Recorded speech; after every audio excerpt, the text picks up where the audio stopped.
The sound was like continuous thunder, but it didn't come from the sky. These were the words of Japanese soldier Hiroshi Tanaka, captured in Guadalcanal in October 1942, describing his first experience facing American soldiers armed with the M1 Garand. For an army accustomed to the methodical rhythm of bolt-action rifles, where each shot required a deliberate manual action, encountering a weapon capable of firing 30.06 projectiles in less than 3 seconds represented something beyond conventional tactical understanding. The acrid smell of burnt gunpowder mixed with the humid jungle vapor, while the deafening crack of the Garands echoed through the treetops, creating a symphony of destruction the Japanese had never experienced.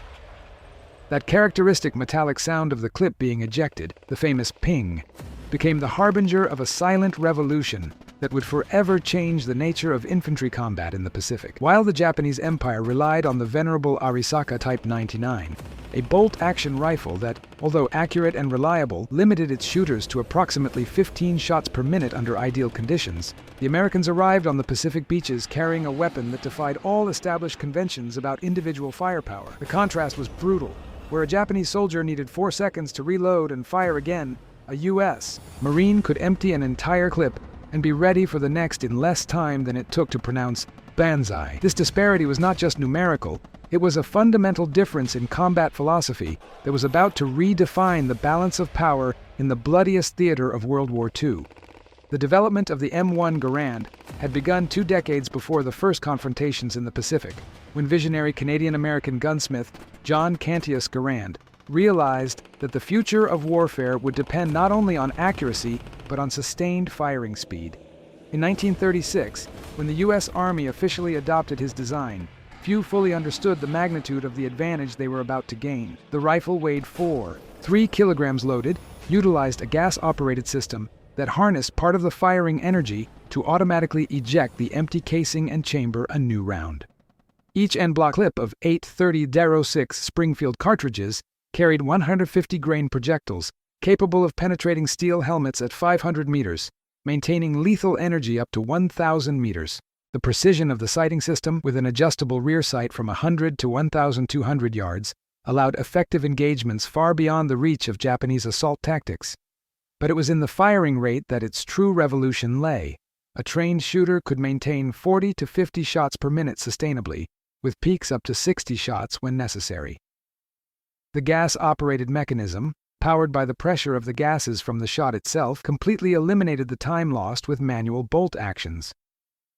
The result was a weapon that transformed every American soldier into a walking light machine gun, capable of saturating an area with precise fire at a speed never before seen in the history of infantry warfare.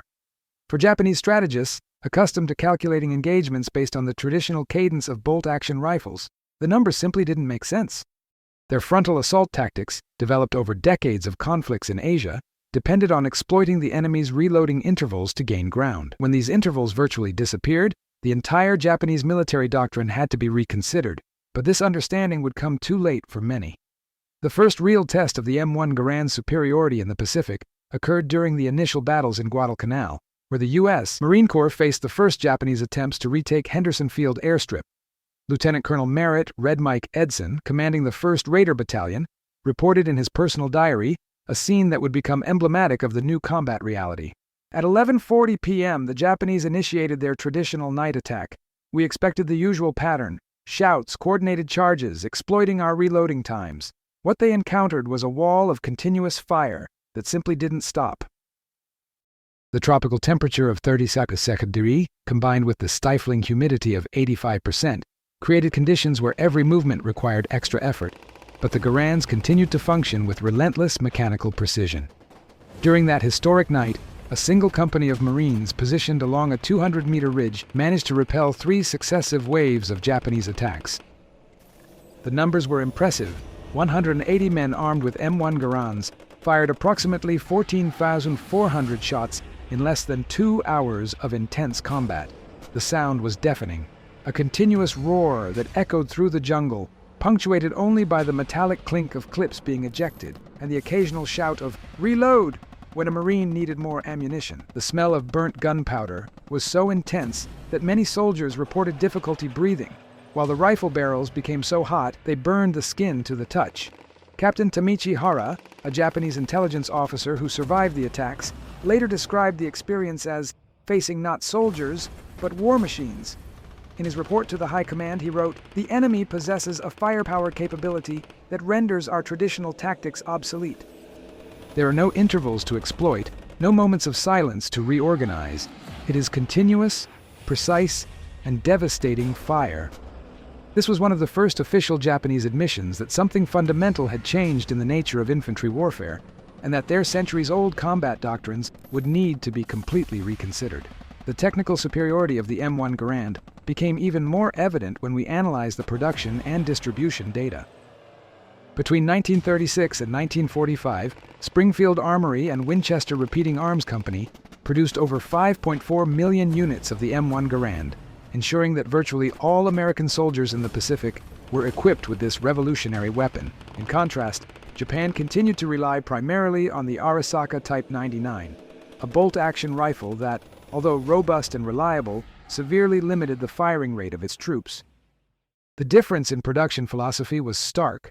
While the Americans invested in advanced technology to equip each soldier with superior firepower, the Japanese focused on quantity, producing simpler weapons in greater numbers. The psychological impact of this technological disparity cannot be underestimated. Sergeant Kenji Yamamoto, a veteran of the campaigns in China and later captured in Iwo Jima, described in interrogations the transformation he observed in Japanese troops. Our soldiers, who once advanced with absolute confidence, began to hesitate. The sound of the American rifles created a fear we had never experienced. It wasn't just the volume of fire, it was the certainty that there would be no pause, no moment to breathe or regroup. This psychological shift represented a fundamental erosion in the morale of Japanese troops, accustomed to dominating the battlefield through shock tactics and spiritual determination. The casualty numbers began to reflect this new reality. In Tarawa, where the Japanese attempted to implement their traditional deep defense tactics, the casualty ratio was devastating. For every American Marine killed, approximately 4.5 Japanese soldiers lost their lives. In Saipan, this ratio increased to 1.7, and in Iwo Jima, it reached an impressive 1.5, even with the Japanese fighting on terrain extremely favorable to defense. The M1 Garand was not just a weapon, it was becoming a force multiplier that fundamentally altered the tactical equations of combat in the Pacific. The true measure of the M1 Garand's impact can be seen in the desperate tactical changes the Japanese were forced to implement. General Tadamichi Kuribayashi, commander of the defenses of Iwo Jima, completely abandoned traditional banzai charges after studying detailed reports of previous battles. In his operational orders, he wrote, "Frontal assault tactics have proven ineffective against American firepower. We must adapt our strategy to neutralize their advantage in firing rate." This was an extraordinary admission from one of Japan's most respected strategists, recognizing that a single weapon had rendered decades of military doctrine obsolete. The new Japanese strategy focused on tunnel warfare, short-range ambushes, and coordinated night attacks, all attempts to minimize the M1 Garand's advantage in medium and long-range engagements. The tunnel complex in Iwo Jima, with over 18 kilometers of underground passages connecting 1,500 defensive positions, was specifically designed to force combat at distances where the Garand's superior firing rate would be less decisive. Each position was calculated to allow only 2 out of 3 shots before defenders needed to retreat to secondary tunnels, denying the Americans the opportunity to use their superiority in sustained firepower. But even these adaptations proved insufficient. Corporal Robert "Lucky" Leckie, a veteran of the battles in Peleliu, described the Japanese frustration. You could see it in their eyes. They knew they were fighting against something they couldn't match. Even in the tunnels, even in the ambushes, our Garands spoke louder and faster than anything they could respond with. The characteristic sound of the clip being ejected, that metallic ping that became synonymous with American victory, echoed through the tunnels of Iwo Jima as a constant reminder of the technological superiority the Japanese simply couldn't overcome. The legacy of the M1 Garand extends far beyond the battlefields of the Pacific, representing a fundamental milestone in the evolution of modern warfare. General George S. Patton, Jr. did not exaggerate when he called the Garand the greatest battle implement ever devised. Its influence completely redefined expectations about what an individual soldier could achieve on the battlefield. The ability to fire 8 shots in 3 seconds was not just a tactical advantage, It was a revolution that transformed every American infantryman into a force multiplier capable of altering the outcome of entire engagements. The lessons learned from the M1 Garand directly influenced the development of all subsequent infantry weapons. The concept of the semi-automatic rifle as a standard weapon, the importance of sustained firing rate, and the need for efficient feeding systems became fundamental principles in military weapon design. The AK-47, the M16, the FN-FAL, all these iconic post-war weapons carry in their DNA the revolutionary principles first implemented in the M1 Garand. But perhaps the most profound impact of the M1 Garand was psychological. It demonstrated that technological superiority, when applied systematically and on an industrial scale, could overcome numerical advantages, ideological fanaticism, and even favorable terrain. For American soldiers, the Garand represented not just a weapon, but a tangible symbol of their nation's industrial and technological superiority.